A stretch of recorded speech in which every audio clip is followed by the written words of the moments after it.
So moving to the diseases of the periapical tissues.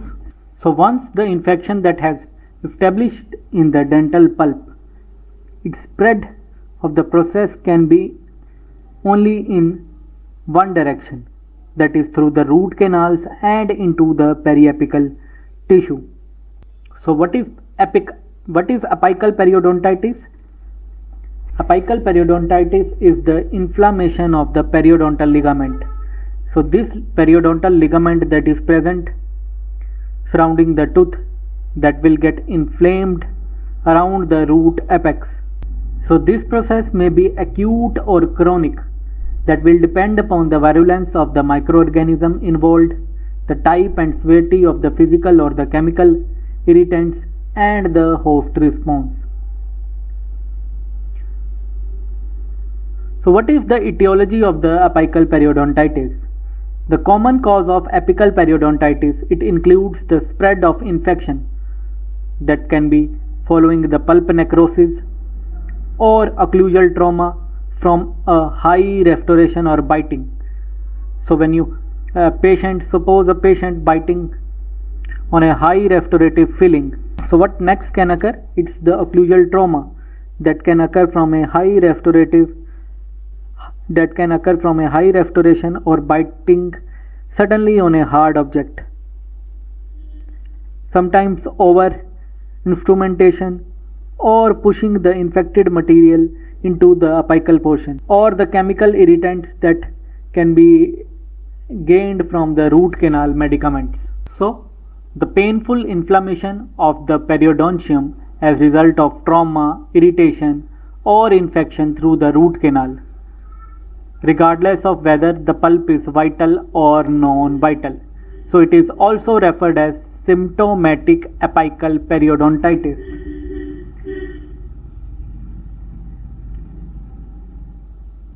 So the patient suffering from the acute apical periodontitis give the history of previous pulpitis.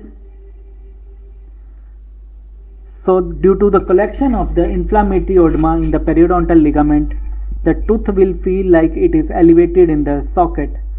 So suppose you get a question, the patient complains that tooth is slightly elevated in the socket and tenderness while biting or even mere to touch. So what is your diagnosis? This question has been asked multiple times in the entrance exam. The answer will be here is the acute apical periodontitis. So what you will see here is the external pressure on the tooth that will force the edema fluid against already sensitized nerve endings, and that results in severe pain.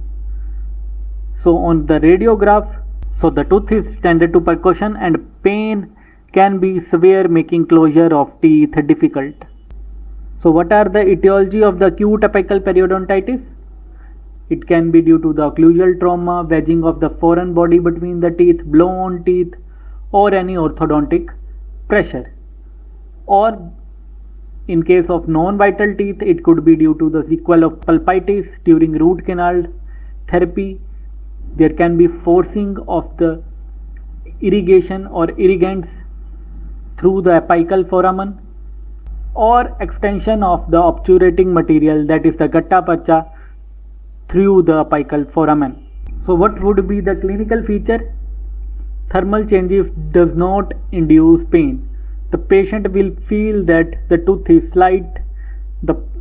extruded from the socket. So patient complains of slight extrusion of tooth from the socket. The patient will complain of tenderness on mastication due to inflammatory edema collected in the periodontal ligament.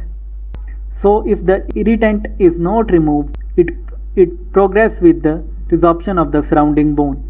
And if the inflammation is transient, it is caused by the acute trauma. Acute abscess may occur if it is associated with bacterial infection and is known as acute periapical abscess or alveolar abscess. So what would be your diagnosis? On clinical you will see the tooth will show TOP, that is tended to percussion, will be positive. The radiographic features, you will see the widening of the periodontal ligament, and the histological features you will show the periodontal ligament will show sign of inflammation. There will be vascular dilation along with the infiltration of polymorphoneutrophils. If the inflammation is transient, it is caused by acute trauma. If the irritants are not removed, it will progress into the surrounding bones, causing resorption. And the abscess formation may occur if it is associated with the bacterial infection. It is known as acute periapical abscess or acute alveolar abscess. The treatment, if it is due to the occlusal trauma, we can do selective grinding so that the inflammation may subside, or we can do extraction, or endodontic treatment may be done to drain the exudate. Another term is the chronic apical periodontitis, a growth of granulomatous tissue continuous with the periodontal ligament that results from the death of pulp and diffusion of bacterial toxins from the root canal into the surrounding periradical tissue through the apical and the lateral canals. So, this chronic apical periodontitis is also known as periapical granuloma. So, what is that? It is a low-grade infection. Most common sequelae of the pulpitis are acute periapical periodontitis. If the acute process it is left untreated, and it will turn into the chronic one. Remember, the acute inflammatory process will be exudative process, whereas the chronic is the proliferative process. This periapical granuloma is a localized mass of chronic granulation tissue that is formed in response to the infection. So the most important point, that is, the tooth here will be non-vital. It is usually non-vital and may be slight tender to percussion. On percussion you will hear a dull sound instead of the metallic one.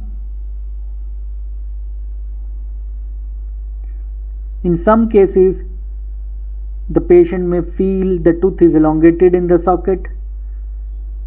The patient may complain of mild pain on biting or chewing on the solid food. The sensitivity is due to hyperemia, edema, and there will be inflammation of periodontal ligament. No perforation of bone or oral mucosa forming fistula tract unless the lesion undergoes acute exacerbation. What will be the radiologic features? The earliest periapical change in the periodontal ligament will be there will be thickening of ligament. There will be thickening of periodontal ligament at the root apex. As the resorption of the bone continues, this granuloma will appear as radiolucent area of variable size. So this radiolucency will be well circumscribed and definitely demarcated from the surrounding bone. So sometimes you will see a thin radiopaque line or zone of sclerotic bone that may be seen outlining the lesion. So this indicates a long-standing lesion that may show a varying degree of root resorption. So this one figure will represent a ill-defined radiolucency that is present with the mandibular first molar, and you can see there is a significant root resorption. So on histological, you will see hyperemia and edema of the periodontal ligament. With the infiltration of the chronic inflammatory cells, there will be vascularity of the tissue that is associated with the resorption of surrounding bone, the granulation mass that will consist of proliferating fibroblast endothelial cells and immature blood capillaries. So in some granuloma, what you will see is large number of phagocytes that will ingest lipid material and form cells.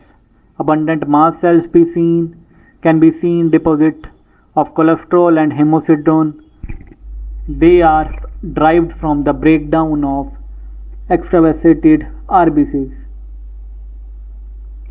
So the epithelium of periapical granuloma, they may also originate from the respiratory epithelium of the maxillary sinus, oral epithelium in through a fistulous tract, or oral epithelium proliferating apically from the periodontal ligament. Also you can see bacteriological features like S. viridans, S. hemolyticus. These bacteria are isolated from the lesions. The treatment is extraction and RCT with or without apicectomy. If untreated, you can see apical periodontal cyst formation. Other comes the periapical abscess, periapical abscess, dentoalveolar abscess, or the alveolar abscess. So it may either develop from the acute periapical periodontitis or from a periapical granuloma. So what is phoenic abscess?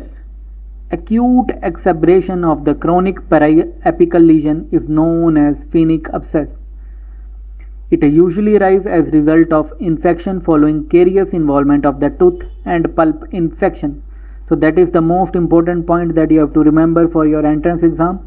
They ask it multiple times, what is phoenic abscess? So the periapical abscess is acute chronic suppurative process of the dental periapical region. It can develop from either acute periodontitis or apical or periapical granuloma. Etiology could be traumatic injuries, pulp necrosis, or irritation of the periapical tissues. So what are the most common clinical findings? So the acute periapical abscess that presents with the feature of acute inflammation of the apical periodontium. So the tooth will produce tenderness that is often relieved by application of pressure. So on applying pressure, the patient will feel relief. The most common finding of inflammation would be heat, redness, swelling, and the pain. The tooth would be extremely painful and it feel like it is extruding from the socket. Along with that, you can see systemic manifestation like lymphadenitis, fever that may present when it is confined to the periapical region. It may show a rapid extension to the adjacent bone marrow space that can produce acute osteomyelitis or dentoalveolar abscess. So you can see this a palatal abscess that is an extension of the periapical.